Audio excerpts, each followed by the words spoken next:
This is going to be the most unique interview then that you've done together, so this is very exciting. I want to start, I spoke to many mutual friends before, and they said we've got to start with context. Sam, what gave you the conviction to do this 7 years ago?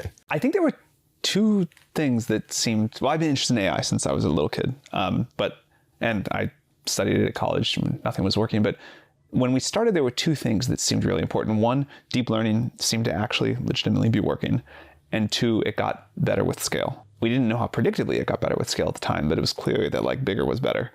And that seemed like a remarkable set of things. And the confusing thing to us at the time was like, why does everybody else not see this? And why is everybody else not jumping on it? But they weren't. And so we wanted to do it. Can I ask, when there were those moments of doubt from everyone else, which there were across those years, what gave you the conviction to stick at it when, bluntly, very few others had that same confidence? It just seemed to us like it was gonna work, and we kept making progress. Like I would not call it blind faith, although there is some amount of you got to believe you can do a hard thing. But it felt really important to us to do this, that if we could do it, it would be, hugely meaningful to the world in some way, and that it might work. Like we had an attack vector we believed in, and then we had continued data that the approach was working. Of course, the specifics took a long time to figure out. We did not start off doing language models, obviously. We kind of knew that if we could keep doing things that we previously thought were impossible, that was somehow a good sign for progress. And we had this like fundamental conviction on the approach and the attack vector at a very high level for a very long time. And the details took a long time to work out, and many brilliant discoveries by our colleagues. There was never any doubt that AI would be a big deal if we could do it. So that's helpful. Like it's going to be really valuable. The approach we got successively more confident in, although it did take some wandering in the jungle for a while, or the desert, whatever that phrase is. And then, it's like, if you believe something with high conviction and everybody else doubts it, it's like slightly motivating. Yeah. It's definitely kind of annoying, but it's slightly motivating. I mean, as a VC, that would be contrarian, which is not what we do because we're sheep.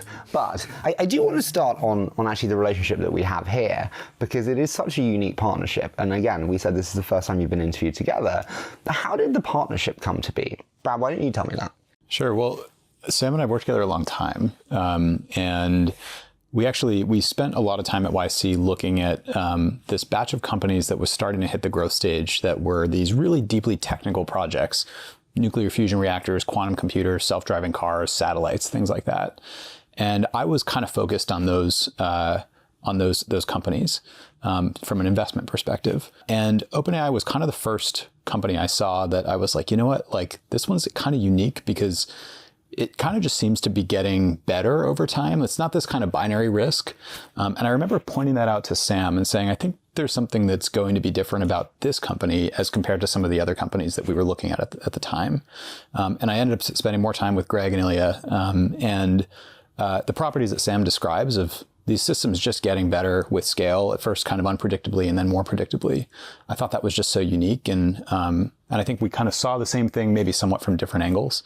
I saw it mostly from an investment perspective of, if that's true, this is going to be really important, just as an investment outcome, just as something that's going to have real impact on the world.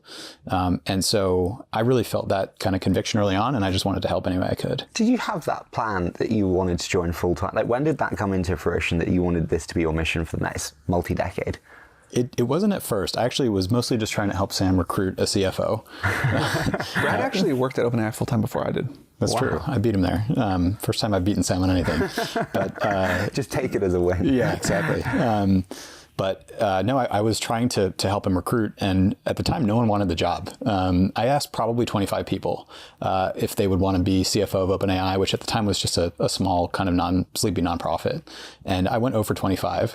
And honest to God, the reason I'm here is because I was so embarrassed to come back 0 for 25 that I said, you know what, why don't I just help out nights and weekends? And that turned into full time very quickly. So, I had no idea about that. Yeah, I was sort of doing like half my time on OpenAI, half on YC. Wow. Yeah. And there were like all kinds of broken things. When did you get full-time YC then, Sam?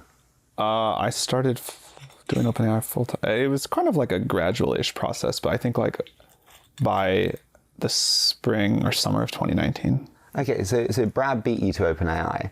I think that great partnerships are about complementary skill sets. That's for sure.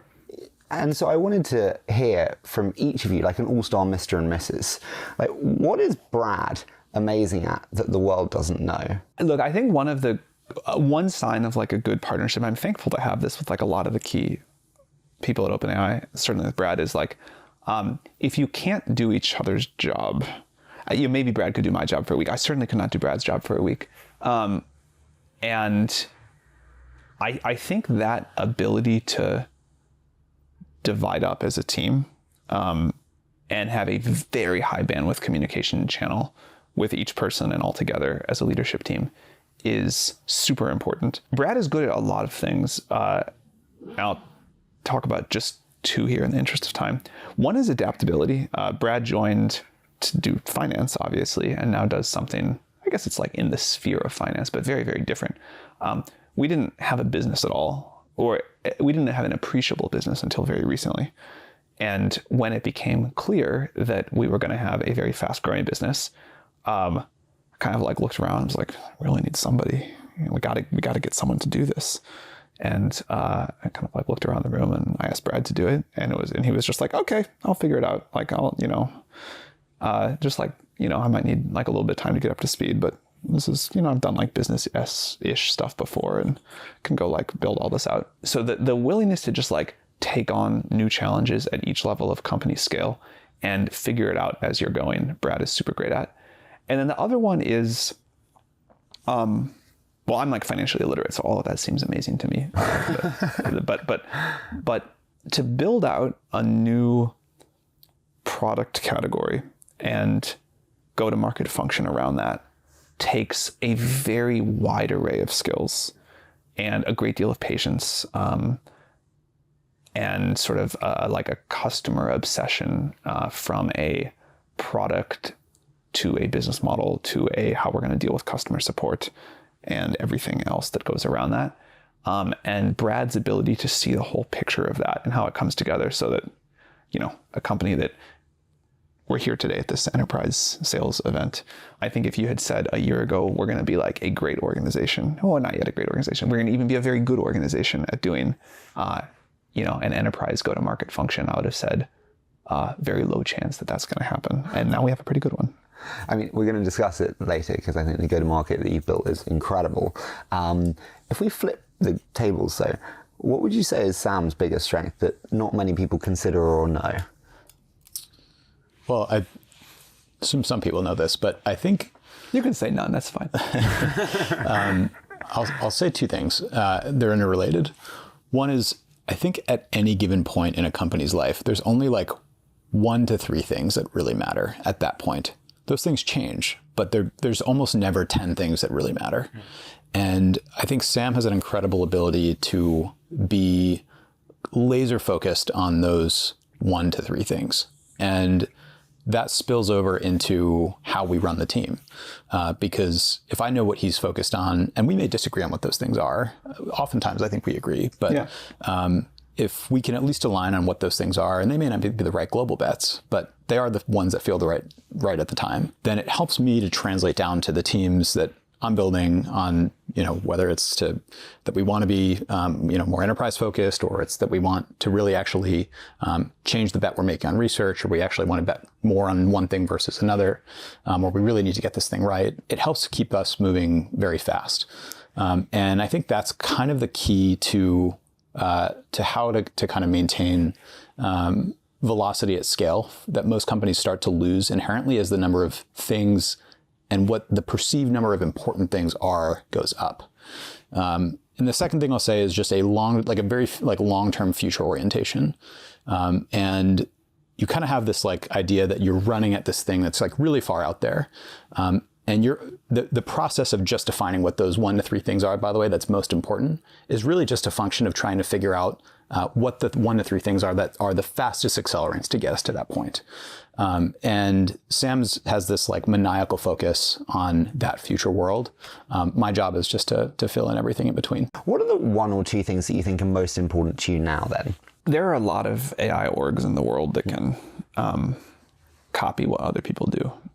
Like once you know something is possible, once you kind of know the rough shape of it, once you know that people want it, that's not so hard. Or it's like somewhat hard. It's really hard to figure out how to do something new for the first time. And to do that consistently over years, and hopefully, if we're lucky enough, over decades. Building a research org and a product org and a whole company that puts these things out in the world, because we also innovate on business models and anything else. This culture of repeated innovation, so that we're not just making GPT-5 amazingly great, but 6, 7, 8, whatever we're going to call those. We won't keep numbering them like that at that point. Making sure that we're set up to do that from a thinking about where the researchers can take us, what that means for where the product's got to go, what that means for where the whole company has to follow. That's a big one. What are the biggest things that would prevent or slow down the velocity of OpenAI's decision-making, innovation? I think we have the best researchers and best research culture that I'm aware of in the world. If we lost either of those things, that would be really bad. Not having enough compute resources would be really bad. And I think, we love doing cool research because scientific advancement is like the coolest, most exciting thing in the world. But really, we're here to like do useful stuff for other people. And if we do the best research in the world and then we make it as efficient as we can, but we still don't have enough compute to provide it to everybody on Earth who wants to use it and is going to want to use it so much more as these models get way better, that would get in the way. That'd be really bad. So the second thing I was going to say for priorities is thinking about how we get enough compute to fulfill the demand of people who want to use these. How do you think about answering that? I know it's the holy grail question. That one I probably won't answer in front of a camera, but I am optimistic. By treating that as a whole system problem, I am optimistic we will really surprise the world on the upside. Good. Can I ask on the decision making? How do you guys make decisions between the two of you? How do you determine what to get delegate versus what not to? I think it comes back to just being really aligned on what is most important. And you'll probably just hear me repeat that phrase, but things that are kind of specific to or even tangential to the most important things, we really spend a lot of time on as an executive team, as a leadership team, trying to make the right decision around. Sometimes it's obvious, sometimes it's not. Everything else gets delegated. So I probably make 10 decisions a day that don't go to Sam because they're not the most important thing. But we will spend an entire executive team meeting on one thing, and then we'll spend the next meeting on that one thing if it's really the most important thing. Do you agree with the saying that it's like 1 or 2 decisions a year define a company? Or do you agree with you make 10 decisions a day and actually it's all about the incremental little decisions that add up to the progress of a company? I'm always stuck between both mindsets. I very much think it's both. I think there are... one of the things that I loved about being an investor was that job is really a job about 1 or 2 decisions a year, or maybe 1 or 2 decisions a decade. An operator role is definitely not my natural... This is not my natural place in the world, by the way, but in an effort to get slightly better at it, one of the things I have learned is that it is true that there are only a handful of strategic decisions. It feels more like 1 or 2 a month than 1 or 2 a year, but it's not like that many, like big, like here is the what decisions. But the how decisions there are a lot of those. And I think people who claim there are not a lot of those have not tried to run a complex company before. Because it would be ridiculous to say that any CEO makes 1 or 2 decisions a year or a month. It is really nonstop.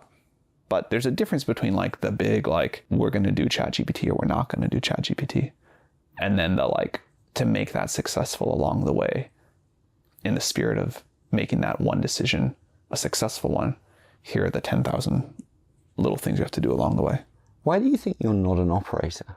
I mean, I'm manifestly not. Like I was very happy. Well, I had a lot of fun being an investor. It's not fulfilling. It was not a fulfilling job for me, but it's a very fun one. And I kind of like, all of the like things that people say to make fun of investors are somewhat true. Like for a quality of life job, it's a great trade-off.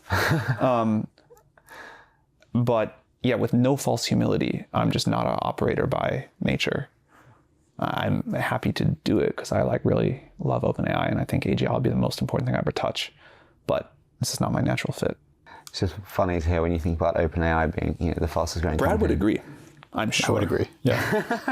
I would definitely agree. That's one where you're like declined to comment. No comment on that one. I love that. Can I ask, we mentioned kind of the compute element. In terms of like marginal cost versus marginal revenue, how do we think about when like marginal revenue exceeds marginal cost? I think that's one that a lot of people suggested that we talk about today, especially with LLM-based products, obviously. How do we think about that? And that could be on both sides. I mean, truly, I think of all the things we could talk about, that is the most boring. No offense, that's the most boring question I could imagine. We will. Really? Why is that boring? All you have to believe is that the price of compute will continue to fall, and the value of AI as the models get better and better will go up and up. And like the equation works out really easily. There's ways it can go wrong. Like if the price of compute, if we don't make enough compute in the world and the supply demand thing gets out of balance and we choose for compute, or by a factor of bad planning, we cause compute to be really expensive, then sure, maybe that's the way it goes. But I think we can drive the cost of a very high quality of intelligence to very near zero. And that will just be phenomenal for most things in the world. Not everything, there will be some negatives, but I think the cost of intelligence is about to get really, really cheap. How does open source and the rise of open source further enable that or impact that? There will be a place for open source models in the world. Some people will want them. Some people will want managed services. A lot of people will use both. I kind of think all of these are details that are like quite interesting in some sense, but miss the bigger picture, which is we are in the midst of a legitimate and pretty big technological revolution where intelligence is going from this very limited thing, which is, smart humans have it, but if you like want to do something that requires a lot of intelligence, you got to get a lot of smart people to do something. Like if you want to make a thing like OpenAI, you need a ton of smart people, a ton. If you think about everything in the stack, not just people who work at OpenAI, but the people who make chips and build data centers and all of that, to something where one person will be able to access abundant and very inexpensive intelligence to do just amazing things. Do you think we overestimate adoption in a year and underestimate it in 10? I mean, probably, because I think that's like actually a very deep insight on the way that technology gets adopted in general, because no matter how amazing something is, societal inertia is just a big deal. You only ever get a lot of adoption for something amazing, but also it takes a while to get going. And so I think you do for something cool, you get the 1 year, 10 year thing. Yeah. So probably. I think we'll have a very fast inversion of expectation and reality. I think right now expectations are extremely high. Reality is still pretty bad, honestly. Yeah. These models are not that good. Yeah. I think very quickly expectations will start to come down as people come into contact with today's models. But then very quickly also these models will get really, really good. And you'll see this inversion of expectations reality where all of a sudden then expectations have to catch up. But my question is, you kind of mentioned kind of actual model quality maybe not being as good as can be, and like expectation and reality. The other cool question, which might be a little bit boring, but it's just the commoditization of models. And I've never seen it before where you have like Mistral 1 week so hyped, and then you have, whatever bar the next week. And it's like the transience of different players being preceded in the media as kind of winning, so to speak, is so moving every week. Is this a game of commoditization? There was a time when there were like more than 100 car companies in the US, I believe, or at least close to that. And if you go like look at some of the old media at the time, it was like, now there's this better car, now there's this better one, now there's this better one. And I think that same thing holds true for most new industries. I think it's fine. I mean, it's probably good, but I don't think that's where the enduring value will be. I think eventually it will shake out. There will be a small number of providers, just a relatively small number, dozen, something like that, doing models at big scale. And it'll be extremely complex, extremely expensive. And the differentiation, and I hope we all continue to push each other to make the models better, cheaper, faster, and commoditize in that sense. And the long-term differentiation will not be, I don't think, the base model. Like that's just, intelligence is just like some emergent property of matter or something. The long-term differentiation will be the model that's most personalized to you, that has your whole life context, that plugs into everything else you want to do, that's like well integrated into your life. But for now, the curve is just so steep that the right thing for us to focus on is just make that base model better and better. Mm-hmm. Can I ask you, you mentioned obviously your time investing, and Brad, you obviously engage with so many large enterprises around the world today. For me as an investor, I see so many AI companies, and I'm not investing in any application layer AI companies because respectfully, we've seen OpenAI come out with products and it's like, well, that killed a whole industry. I think fundamentally there are two strategies to build on AI right now, or startups doing with AI. There's one strategy, which is assume the model is not going to get better. And then you kind of like build all these little things on top of it.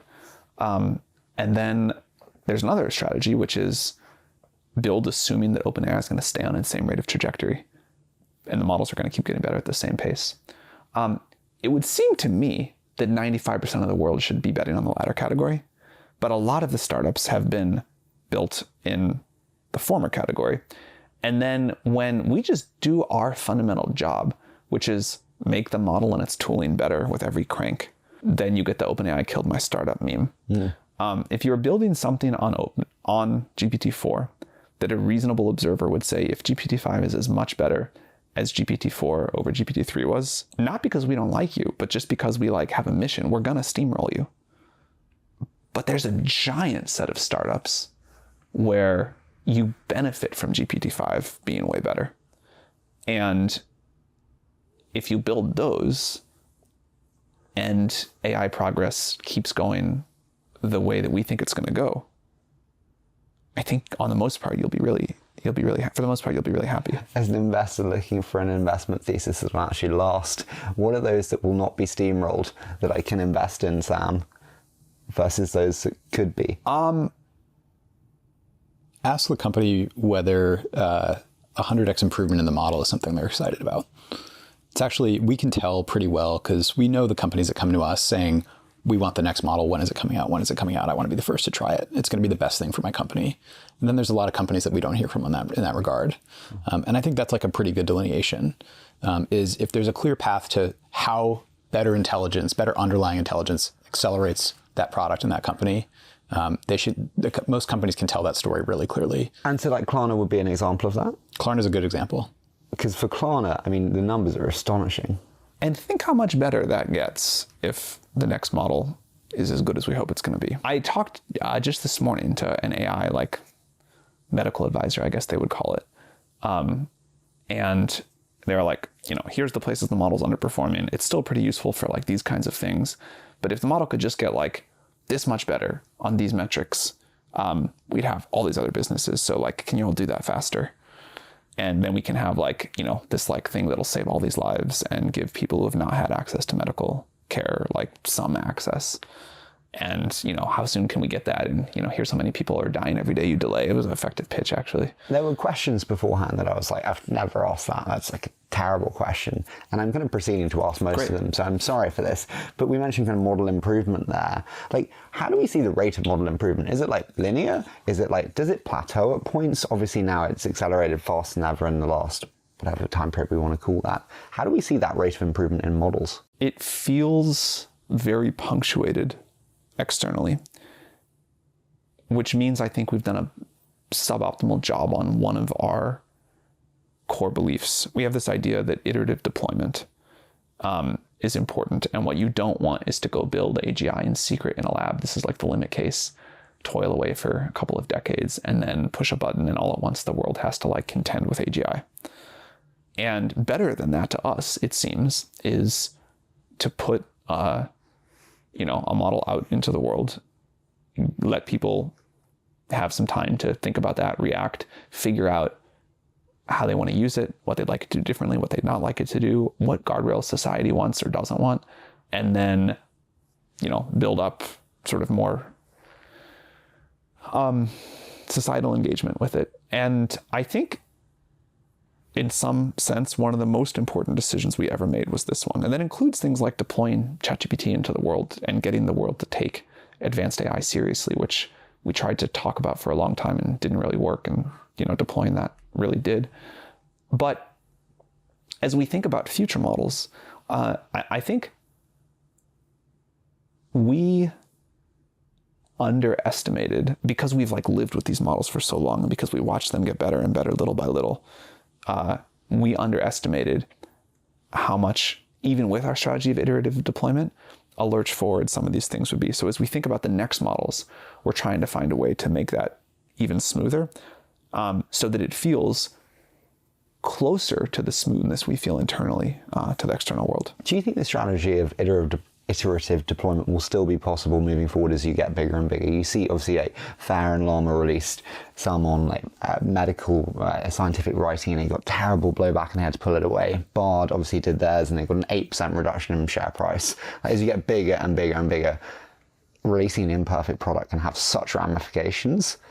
Is that iterative deployment still possible over time? I think expectation setting matters a lot, but with the right expectation setting, I think it is possible.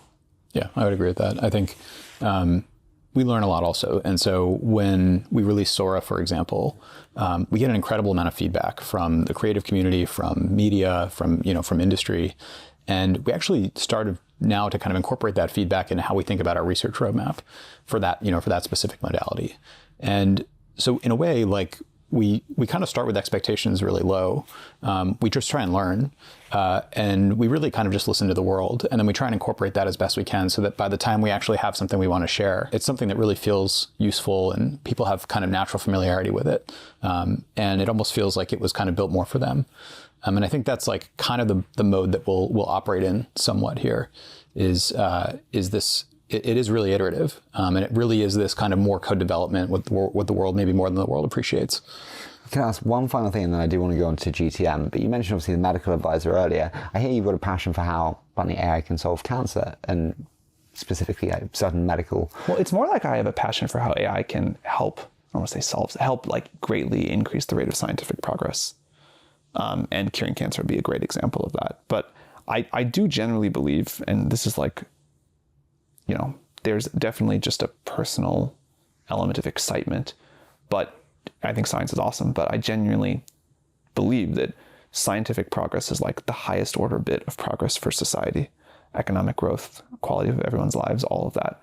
And if AI can help people meaningfully increase the rate of scientific progress, which I believe it will, I think that will be a triumph. What do you think is the biggest barrier to that happening? I think the models are just not smart enough, which sounds like annoying, low information kind of cop-out answer, but I think is like deeply fundamentally true. Like the models just aren't smart enough. You fix that one thing, all these other things get better.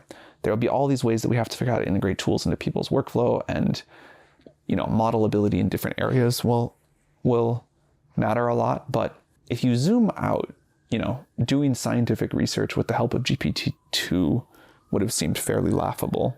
With GPT-4, people do use it just in to help them do science, just in extremely primitive and limited ways. And with GPT-6, I think people will say, hey, this is like helping me as a general purpose tool in all these ways. And then with GPT-8, maybe people are like, this can do some limited, maybe not so limited tasks for me. Can I move to the company scaling? Because I think it's really important to cover. I mean, this is the most unprecedented company scaling really in history, especially when you look at speed of revenue growth. Brad, you've been at the forefront of that. It's a terrible question in many respects, but how have you scaled so fast, so efficiently, and what's the secret to that, and things seemingly not breaking? Well, it's always messy behind the scenes. But I appreciate you saying that on the outside, at least, it doesn't seem like things are breaking. Well, look, I think we found a moment with ChatGPT that it was the first like really human experience people have had with the technology. And we hear stories all the time of like where people use it. And it continues to amaze us, actually, how diverse these stories are. It's like on the one second, you're hearing like a research scientist at a company talk about how productive it's made them. And the next is like, this thing is writing code for me. I'm a software engineer at XYZ startup. And the next is like, I'm a new parent and like, I don't know how to take care of a baby, but like I ask this thing 80 questions a day and it kind of like helps me understand how to like navigate life as a new mom. And like the same tool can power each one of those experiences. And when you have something that's like that fundamentally diverse, and I think that kind of, fundamentally accessible, like it's just bound to have a really important impact in like in adoption and and how people use it. And I think, I mean, that obviously translates to a business impact, but our focus is just continuing to push on that front. The B2B business is obviously different kind of cadence to that business. There's more of an adoption cycle in the enterprise. We've had amazing success on the developer side. So we've always been a company that has really prided itself, I think, on just, we kind of build for who we know. Yeah. And so we've tried to build the best developer platform in the world for AI. Enterprise is a new focus for us. And so, that will have more of a, there'll be more of a process to building for the enterprise, but it's one that we're excited to take on. And so a lot more to come. Can I ask on talent? Is it bad if talent wants to join because OpenAI is the hottest company, it's the fastest growing company? Probably. So everyone has to join for the mission? Because I'm always like, does it actually, we always say mission. I mean, I think it's bad just because it makes us like harder to filter. It makes it harder for us to filter. But yeah, like I do kind of want people to think that they're doing something that's really important. I watched what has happened to other tech companies when they just become the place you want to work because it's a good resume item. And you can like filter against that to varying degrees. And as you said, it doesn't literally need to be total 100% true in 100% of cases. But I think companies that lose their mission orientation and get taken over by mercenaries usually come to regret that. It's interesting. You've invested in some of the best founders. Are there any that stand out as ones that you've learned from, that you've invested in and have shaped how you think about building? I have been extremely fortunate to work and like be along for a small part of the ride, I think, with like many of the best founders of my generation. And I'm also happy that they have been willing to like spend so much time now helping me. And can I push you? Are there one or two that stand out? And has there been a lesson or two from them? Chesky has been incredibly hands-on and helpful to me over the last year and a half, and is really good at a lot of things that I'm not good at and have had to like come up to speed quickly on. How to think about how we talk about our products, how to think about how to build great products. He is really a special person. The Collison brothers are incredible, and like every time I talk to them, I am like, that is a new deep insight that I just never would have thought of. It's like a totally nonlinear thing. I invested in a lot of companies for a long time, so I have like a long list of incredible founders and that have been like, I'm very grateful to, but have been like very willing to really kind of like help out in different areas. And I think in the same way that I tried to like learn a little bit each from a lot of different investors, trying to learn a little bit each from a lot of different founders has been a great strategy. Can I go back to usage? You mentioned the kind of divergence in usage from kind of consumers every day, maybe it's parents, maybe it's scientific researchers. You've also built an incredible go-to-market with some of the largest enterprises in the world.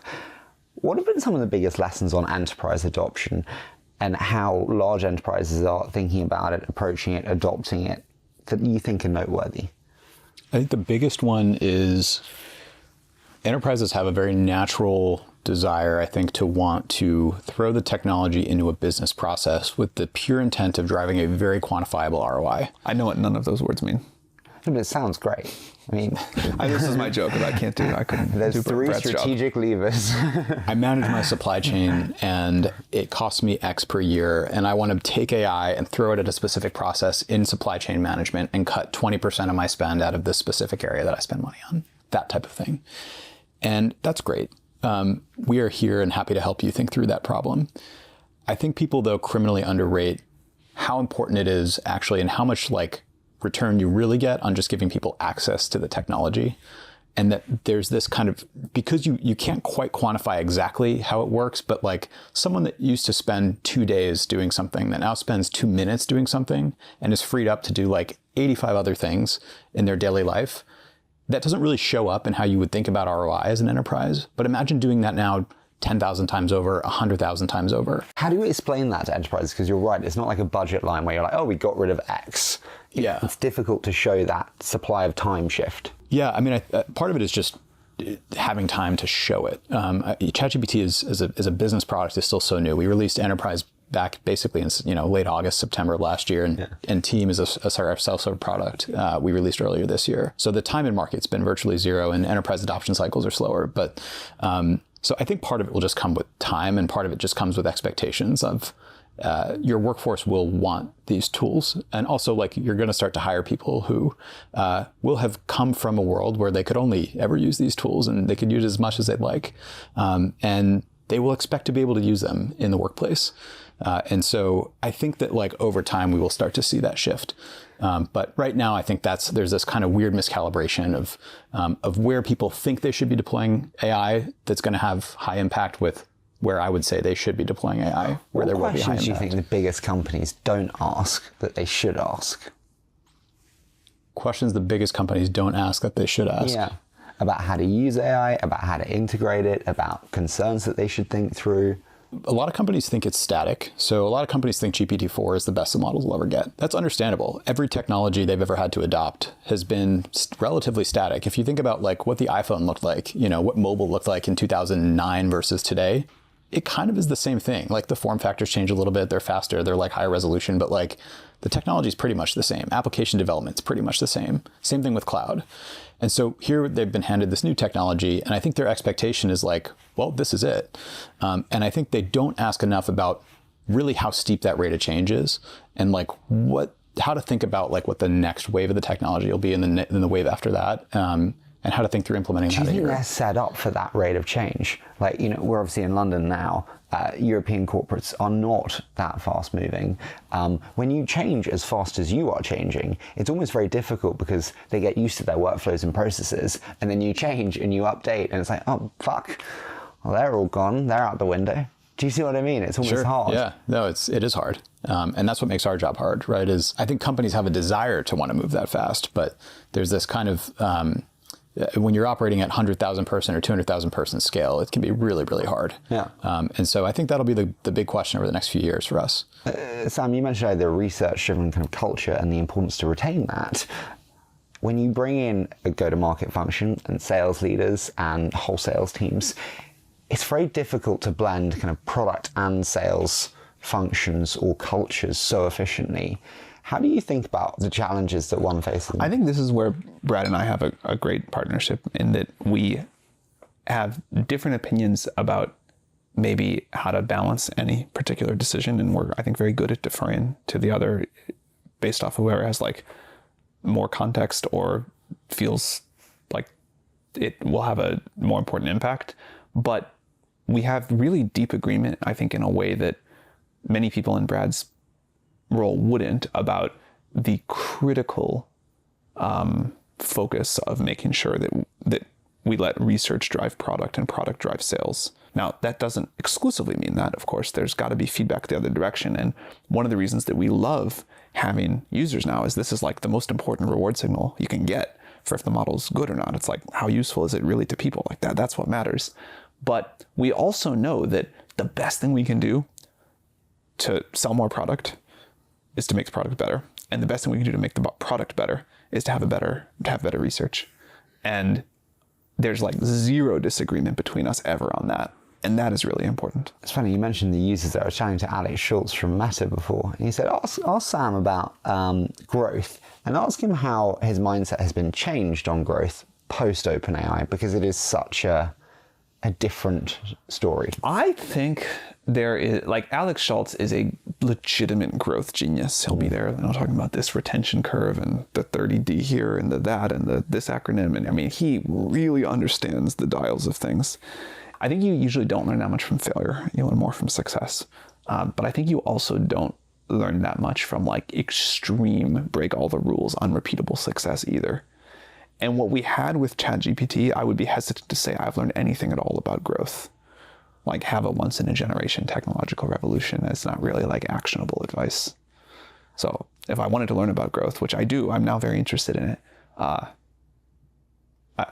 Alex probably can't advise me on it at this point, but that's who I would normally ask. Why do you not learn from failure? So I always disagree. You learn something from failure, for sure. You learn some things to exclude, but at least in my own experience, having failed at many, many things and succeeded at some, I have learned much more from the successes. What's been your biggest learning from a success? I mean, so many. Like, what to look for when hiring people. I've now, like, I don't hire externally that often. I'm like a big believer for like my direct reports. I'm like a big believer and try to like promote into that when you can. But certainly, what to look for when promoting someone, what to look for in a founder. I would say, like, I can like point to my extremely long track record of failed investments and say, I made this mistake here, I made this mistake there, I made this one over there. Josh Krishner asked that one. He said, ask him what he looks for in founders, because the track is so strong. Well, all of the obvious things, and then I think some of the things that I look for more than other people are founders that are going after something that seems big if it works. I think that is way more important than people realize to like the really outlier returns. So I'm, happy to like lose 9 times out of 10 and like really succeed on the 10th company rather than kind of like do okay 7 times out of 10. I think founders that are like very good at generating lots of new ideas, founders that have like a very fast iteration cycle, obviously like, smart and determined, and all of those things matter. Oh, great communication skills are something that I really look for. Do you? Okay, but I've fucked up so many, I've missed so many great companies, but I've fucked up because you get an engineering-led CEO, and respectfully, especially at seed or Series A where I tend to invest, they're not so honed, and so they don't have that communication. Yeah, polished I don't worry about, but like, as that great CEO used to, like, I don't mean communication in like, can someone sit in an interview and be like super charismatic and, like very, hit the talking points and like, no, clearly not me either. But I do think a lot of the job is communications driven. Like, you have to be able to like explain to the company what we're going to do and why. And you have to be able to like hire people and get them to want to work with you. And you have to be able to like sell things to customers and get people to like try your product. At some point you may have to like talk to wider audiences. So I don't mean it like literally as, can the person give a polished interview? Because I may make it my whole life without being able to do that. We'll see. But in the day-to-day, able to clearly explain what you're doing, why people should care about it, what you'd like them to do to help you.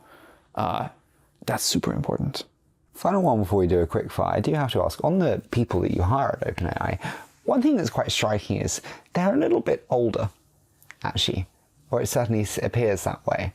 How do you feel about hiring for experience versus hiring people who would be new to a job but may have that hustle and hunger? And am I wrong to say that you hire for experience and that little bit older? What do you think? I think, at least in my orgs where I set hiring policy and whatnot, there's a difference between kind of what the composition of your hires are and kind of what the composition of responsibility is in the team. And I try and keep this kind of this team where like great ideas are like kind of always elevated. By and large, actually, I would say like the really, really good ideas come from unexpected places on the team, not from like the most experienced end of the team always. And so that's kind of my advice, is like find a way to make sure that there's this very, very flat kind of like very, very even playing field when it comes to how you kind of like look to the team for perspective, for decision making, for judgment, and for creativity. You do need experienced hires, I think, in that they bring a little bit more perspective, obviously. But I tend to think that like really the like company changing ideas actually by and large come from places that are not those hires. Do you agree?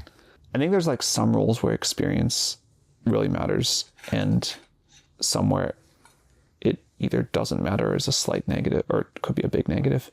I think like our leadership team is probably more like 30s and 40s than the 20s and 30s you would see at other startups. And I think our technical people skew like slightly older.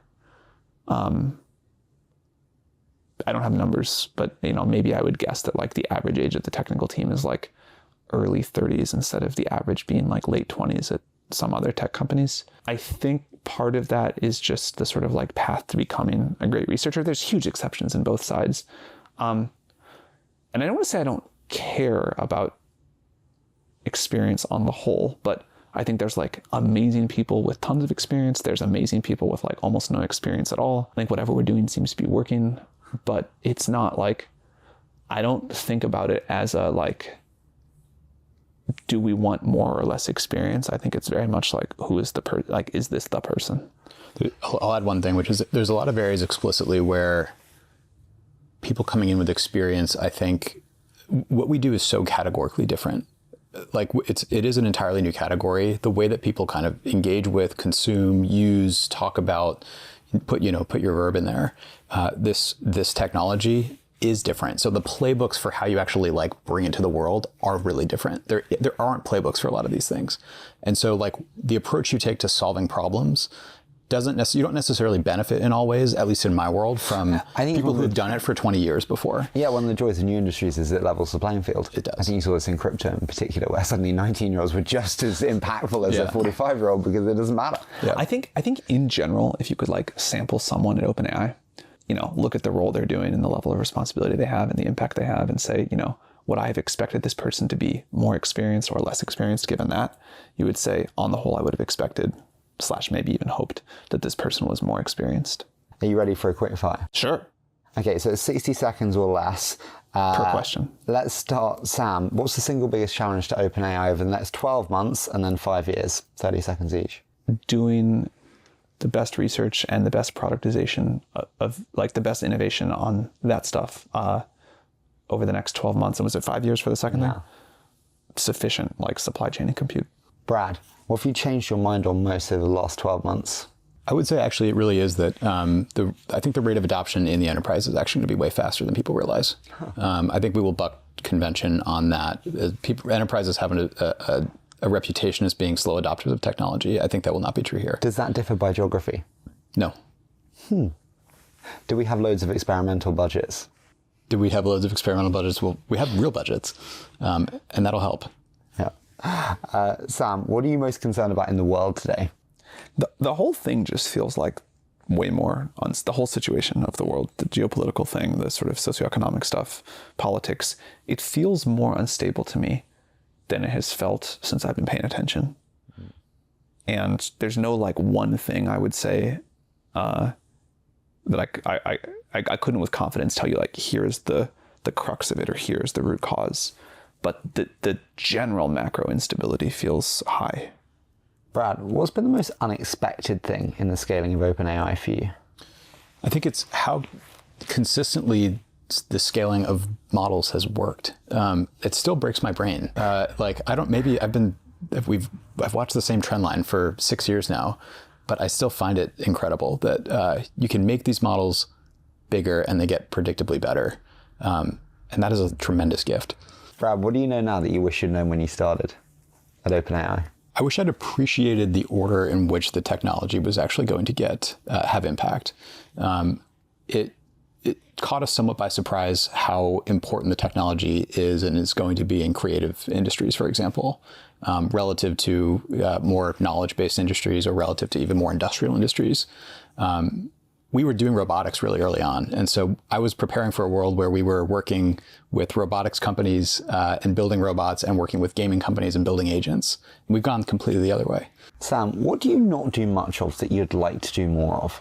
I guess time is not particularly your friend these days. I don't really read anymore. I used to read a lot. That's a sort of sad change. Would you like to make more room for it? It's probably not in the cards in the short term, but someday. I'm okay with this trade for now because I know it's not a forever thing. But I have basically like run out of time for real life. I don't really get to hang out with friends that much. I don't get to like do the normal like life stuff. And it is both totally a trade I'm willing to make. And then again, it helps to know that it won't be a forever thing, but it is still just sad. Sorry, it's a bit of a deep one. Are you happy? I saw, Elon's interview. I am really happy. I wouldn't say I'm having fun, but I am really like deeply happy. I have fun. That's great. Good for you. I mean, you both also got married in the last year, which is very exciting. That is very exciting. Can you impart some wisdom on how do you retain a romantic relationship, a partner, happiness there, where you're also, I mean, traveling all over the world, literally every day? Communication. I'm still learning it. Over communicate, be empathetic, and appreciate that like this job is as taxing as probably anything on earth. And the person though that is really paying the price for that is not you. It's your significant other. Look, I just got 10 out of 10 lucky. Brad did too. Christy's really great. But I think having a partner who is just sort of like, this is like not what I always signed up for. We used to have this like nice quiet life. And having a partner who is just like supportive of it, who gets it, who's like, you know what, you go deal with that. I'll like hang out and we'll have like a lot of time. We still like that's the kind of the one other thing I make time for. But having a supportive partner, not just supportive, having like an enthusiastic partner, which is like, this is really important. You go do this. Like, I'll make it work. I'll try to like be flexible around it. I am extremely, extremely grateful. Did you know straight away with both of your respective partners that they were the ones for you? Pretty early, yeah. Yeah. Brad, where will OpenAI be in 10 years? Oof. I hate making 10-year predictions. You can have 5 or 20. Does that help? Doesn't make it better. I mean, I don't know, pass. I know Sam hates it even more than me. Or we can do a both one, which is like, when you look forward 10 years, how do you see the state of the world then? And are you excited for that future state? Yes, we wouldn't be doing this work if we weren't excited. Or at least I wouldn't. But tremendously. I hope that people look back and say, we cannot believe how barbaric they had it in 2024. In the same way that we could look back a few hundred years or many hundreds of years and say that same thing. It's like, not that we're not all appreciative and grateful for life today, but, you know, people get sick and die prematurely of disease. Not everybody has access to a great education. Not everybody kind of gets to do and spend their time the way they want. To say nothing of like the unimaginable new things that we'll have in this future. Again, it won't be all good. I think there will be like real things that we lose. But on the whole, I am tremendously excited for what a world with genuine abundance looks like. I want to say a huge thank you for doing this. Honestly, it's been so nice to do it in person. I so love doing it with both of you. So thank you both for joining me.